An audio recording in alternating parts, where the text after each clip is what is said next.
ba bumabangon?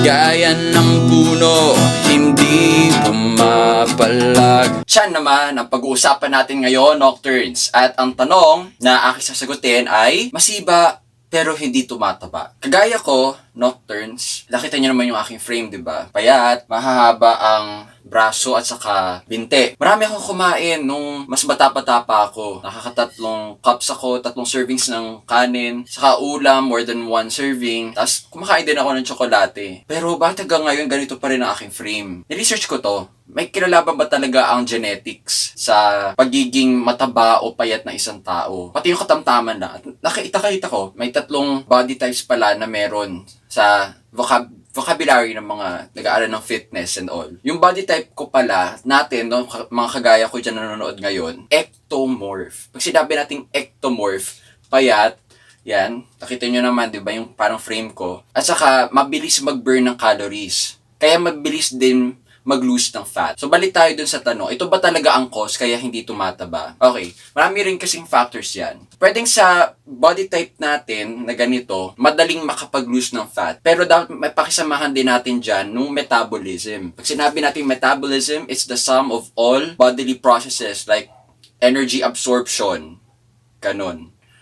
At saka distribution ng energy. Pwedeng factor din yun, kaya mabilis mag-lose ng fat ang isang katawan dahil nga gumagana yung proseso. Ako, hindi ko kailangan ng tips sa, paano mag-lose ng weight kasi ang kailangan ko nga mag-gain ng weight eh. So, ano yung ginagawa ko personally para magkaroon naman ako ng laman. Nagsimula ako ng full body workout at ini-implement ko na siya for how many months? Pero only once a week. Pero bawat araw, 1 day per week to be specific. Pero sa bawat araw, nagdadalawang oras ako na pag-exercise. Kaya napansin din ng iba na medyo nagkakalaman na ako dito sa aking biceps. Pero hindi naman ganun kalaki pa kasi nga nag-uumpisa pa lang ako. August ako nagsimula mga Nocturnes. Kaya kailangan talaga yan ng more frequency at consistency. Hindi lang maraming beses, dapat tuloy-tuloy yan. At tama dapat yung workout plan na ini-implement. So kung ikaw ay kagaya ko ng body type, pag gusto mong mag-bulk up, magkaroon ng laman, dapat nagbubuhat ka.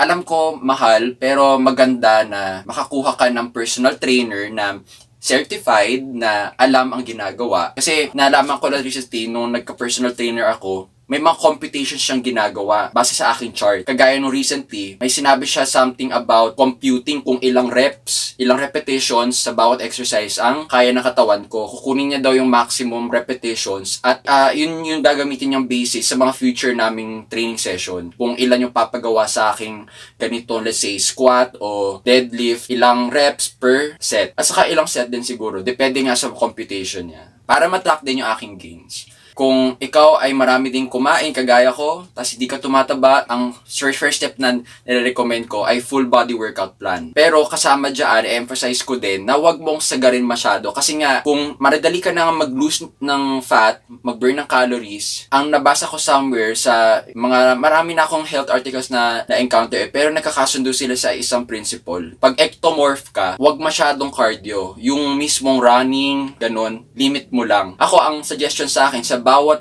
workout session, ang cardio ko, limited lang to 10 minutes. Kasi nga gusto ko mag-bulk up So kung gusto ko mag-bulk up, 10 to 15 minutes lang na takbo o bike o anumang yung nakakapagpahingal. Yung tawag natin doon cardio. Kung labis yung cardio, baka hindi lang ma-fulfill. Marami naman ako mawawalang, di ba? Pag nagka-cardio tayo, pinapawisan. So kapag pinawisan naman ako ng sobra, para na yung gains ko. Saka, high intensity workout. Maikse pero, tense.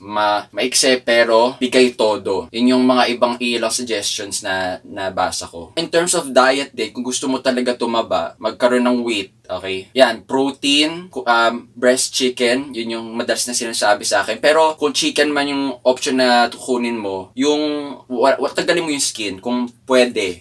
As much as possible, walang skin, para hindi ka naman magkaroon ng labis na fat sa katawan mo. Although madali tayong mag-lose ng fats, mga kapwa ko ectomorph dyan, aayawin mo na magkaroon ng bara sa puso mo. Yun naman yung maging kalaban natin, heart attack. Alright? Yun yung mga ilang suggestions na nais kong i-share sa video na to. So kung nagustuhan mo, i-like mo lang dyan. Kung may mga katanungan ka pa, i-share mo lang sa comments o may questionable akong sinabi. Tapos meron kang backup source, i-share mo lang din sa comments para matuto tayo, no? Kasi hindi naman talaga ako fitness expert. Sinishare ko lang yung mga bagay na nabasa ko at narinig ko sa aking fitness journey. Hanggang sa susunod na episode, panatilihin na iyong tikas. Nadadapa, bumabangon, gaya ng puno, hindi pumapalag. Kahit gaano kalakas ang bagyo,